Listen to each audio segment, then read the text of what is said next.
Dunn, straightaway NBA distance three is a swish from 28 feet. Now Dunn, top of the key, three-pointer up and in! Oh, my goodness. I don't know what you do with him, and he's making three-pointers. Gives the ball back out to Kris. The dunk with one on the shot clock, and the Flyers are back up two. What a play! You just saw Beast Mode. We now welcome in one of the biggest names in the NBA draft there. Our NBA expert, Chad Ford, currently has him ranked 4th on his big board at Providence. He was named Big East Player of the Year twice. Please welcome to the desk, Connecticut native, Kris Dunn. Thank you guys for having me. So, clearly I'm a fan because you're from Connecticut, but you did go to the wrong college. No. We'll leave that there, though, and we'll focus on your future, which is very bright. Kris, what makes you stand out over Brandon Ingram and Ben Simmons? I think it's just the mentality of my game. You know, I come out there with that dog attitude. I think it's because I'm from New London. You know, we have like that resume of, you know, having dogs. And, you know, I feel like I could do, you know, multiple things on both sides of the floor. You know, I feel like I'm a great defender. You know, at the college level I was, you know, I feel like I need improvement, you know, going to the NBA on that side. And I feel like I could do multiple things on the offensive end. You know, scoring the basketball, definitely getting guys involved. And this year, you know, I started to post up guards more. So, you know, I feel like I could do a lot more and I could rebound the basketball. What I love about him, Skip, Molly, not only is he the two-time Big East Player of the Year, he's two-time Defensive Player of the Year as well. He plays on both ends of the floor. Your jumper is improved. You defend. You've got good size on you as far as I'm concerned. I wouldn't be surprised at all if you're a top-5 pick. I think your game is big time, bro, and I think you got a lot of promise. Is there a particular destination that I don't want to ask your favorite, because I know you're a Lakers fan, and we'll talk about that another time. But I want to ask, is there a particular destination that you believe best suits your skill set and what you have to bring to the future in the immediate future? I want to say, you know, a definite team. But, you know, whatever team, you know, that choose me, you know, I don't want to say I want to come in and start right away, you know, but I don't want to go to a team that has a lot of guards. You know, I feel like I can make an impact right away. I feel like I can bring a lot to the team, you know, just mentality-wise. You know, I'm a competitor. You know, I love to win, you know. And, you know, I just want to go to a team, you know, who has, you know, good guys, great character. I think that's one of the big keys for me. So, to Stephen A's point about your size, I was surprised as I stood next to you. You got some height on you now. You're 6'4" in your shoes, you said, right? Yep. And you also have some stature to you that I couldn't see on TV, but you said you're around 2'11" at this point. Yeah. When I watched you just on television, I saw you as an even better defender than a distributor or a scorer. Is that a fair evaluation of your game at this point? Yeah, I think you could definitely say that. I always tell people my greatest strength is my defense, because I feel like that's one thing you can control in a basketball game. Yeah. It also travels to you, right, on the road. And, you know, I'm one of those, you know, I'm a park guy, you know. I don't like, you know, people scoring on me. I don't like people talking smack. You know, I take pride in that. So I think that's where it comes from. Well, Stephen A., man after your own heart right here. Well, you know that. I mean, listen, he likes to shut people up. That certainly turns me on. The only bad part about sitting here looking at him, Skip, is that he just reminds me that the Knicks can't get a first-round pick because they're the Knicks, you know. So I'm stuck. They can't get him because I would love for them to get him because they desperately need him. As you sit here, Kris, and watch these NBA Finals, what are you seeing that allows you to sit back and say, I could see myself in that situation. I could see myself doing that. Talk to me about what you see from these NBA Finals that sort of gets you fantasizing about yourself on the next level. You know, I feel like the space of the game and the opportunity, you know, there's so many elite players, you know, in this finals, you know, Klay Thompson, Steph, you know, Kyrie, LeBron. And, you know, having those type of players on your team, you know, allows other players to have the opportunity to show and perform. You know, Steph Curry, every time he come off a ball screen, they're double teaming him, you know. LeBron, you know. They're also pounding him. Exactly. Right? You know, and LeBron, they got multiple people around him. So, you know, there's always, you know, the open guy. So I feel like the space and the opportunity that the guys have, you know, on that team to be with players like that, you know, they have the chance to perform and show out, you know, and have big games. All right, you bring that New London dog to the next level. We appreciate you. Enjoy the moment. Next week's going to be exciting, and we'll be rooting for you. Thank you, yes. guys. Appreciate it. Coming up next, Steph Curry was ejected for the first time in his career last night. What do the guys think this means for Steph moving forward? We'll talk about that incident when we come back. People now will say that you and Steph Curry are the two greatest players on the planet, but they don't necessarily determine which one is the best. You've competed so hard in this series. You seem to take special delight sometimes in blocking a shot. Tell me what that's been like to compete against a guy that's sort of vying for that title with you. I mean, obviously, at the end of the day, for me, I think I don't really get involved in that. I try to be the best player I can be for this team every night, lead these guys out. I mean, I actually had a competitive shooting game with my kids last night.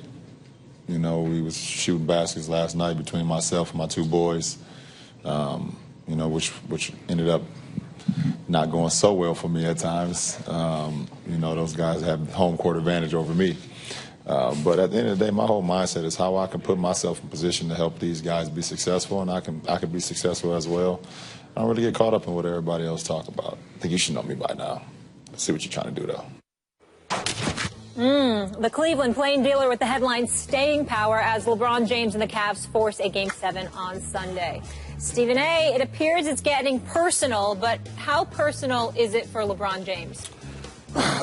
First of all, from my understanding and what I've been told by numerous people close to LeBron James, not just throughout this series, but throughout this year, LeBron James doesn't consider Steph Curry a rival. His attitude is, come talk to me after you've done this for 10-plus years, and then we can have a conversation. Just because you beat me in the finals last year or you might beat me in the finals this year, that's not a rivalry to me. That's how he views it. Whether or not that's accurate is up for debate, but that's his perspective on the matter. And you can't blame LeBron for feeling that way because, again, LeBron was the man. He was the king. And all of a sudden, this guy comes onto the scene, and it's not just that he's winning. Again, we're talking about the adulation. I personally believe Steph Curry deserves it. I think that Steph Curry deserves all the accolades, the acclaim, and the adulation that he has received. It's not open for debate for me, but I can understand why it would vex LeBron to some degree, because when you've accomplished what LeBron has accomplished, but you're constantly under the microscope to the degree that he is, then you're going to have a problem with it. Now, in Steph Curry's case, you were the number 7 overall pick, which just makes me want to throw up every day because the Knicks had the number 8 pick that year, and they were going to grab Steph Curry if the Golden State Warriors didn't grab him the pick before. So that still breaks my heart to this very day.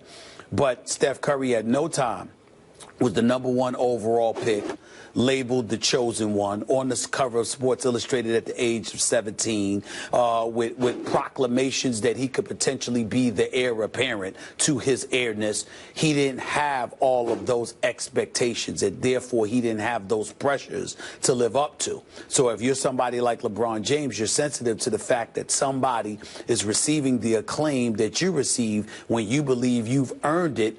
But even though he's performed on the court, that doesn't necessarily mean he's earned the affection. The adulation is one thing. The affection is another. And LeBron hasn't received that by and large throughout his career, because no matter what he does, everyone always comes to him asking for more. Whereas with Steph Curry, they're willing to sit there and say, that's enough. Okay, so here are my 2 reactions to this question. My immediate reaction when I saw what LeBron did to Steph after blocking a shot was I went a little Aisha on Twitter, and maybe it was a little over-emotional, and it was, wait a second, you just blocked the shot of a 6'3" guard who really can't leap, really isn't much of a jumper, and you're going to talk stuff to him? You're going to rub that in his face? You're going to taunt him over that, LeBron James? That is beneath your dignity. I'm ashamed of you. Give me a break. That was my first reaction. Then a few minutes passed, and I sat back and I thought, man, this is clear indication that LeBron James is sick and tired of hearing all the Steph stuff, all this new talk about the new best player on the planet. and it's really gotten under his skin. And I get it, and I think it's a good thing it got under skin, because I always say LeBron's best when he plays a little angry, not crazy angry, but just a little bit motivated angry. And I think, even though both of them played nice afterwards in their interview sessions, I think the blood is boiling. I think LeBron's has been boiling, and now we see if Steph starts to boil for Game 7. He did not like it. He rolled his eyes at it the first time, and then as he got thrown out and ejected, and I think you pointed this out earlier in the show, at the far end of the court, he turned around and had some choice words, I think, for LeBron James. So the gauntlet has been tossed for Game 7. We're going to see who gets to play a little madder in Game 7 and who comes out on top because of it. Skip, I hear where you're coming from. I have nothing to add, if you don't mind. Whether it's us going to break or whatever, Ayesha Curry has tweeted me. Oh. I'd like to respond to this tweet. Sure. All right. Would you like me to do it right now? Do it. Fire. Go for it. She sent the tweet. She said, Stephen A. Smith, why are you putting two women against each other like that? You're the one that's out of pocket. Allow me to explain something. Ayesha Curry is a wonderful, wonderful woman. I would never, ever disrespect the wife of a player, period. I was raised by 5 women, my mother and my 4 older sisters, okay? What I am trying to explain to you, Mrs. Ayesha Curry, is it's not me, it's you. Because what happens is that when you're out there tweeting and saying the things that you're saying, you are putting your husband in a precarious position. And I'm saying, if that were LeBron James and his wife, it would have been treated differently by the media and by the masses. So it's not pitting you and Savannah against one another. It's allowing you to know that others would not hesitate to do it, which is why it's something you should watch out for, because I don't want you to do something I know you don't want to do, which is hurt yourself or your husband or your family in any way. Your father-in-law, Del Curry, is a wonderful guy. Your mother-in-law, his wife, is wonderful. Steph Curry is one of the best people I know. And Ayesha Curry, so do you appear to be. I'm just saying to you, you need to watch yourself, because it may put your husband in a compromising position that I'm sure you don't want. And Savannah James, who's been around, who has a husband who's universally recognized one of the greatest players in the world, has been around for quite a long time. And she appears to know that. It's not about comparing or anything. It's giving you an example of what may work and what you might want to avoid, like she's avoiding it, before the media and everybody else uses your tweets as a tool to attack you and possibly your husband. That's all I'm saying. That's all I have to say. I meant no disrespect. I certainly don't mean it now. Okay. Thank you, Stephen A. We have to take a break right now, and I think part of the reason LeBron and Steph are so successful is they do have such wonderful, strong women behind them. More First Take when we come back.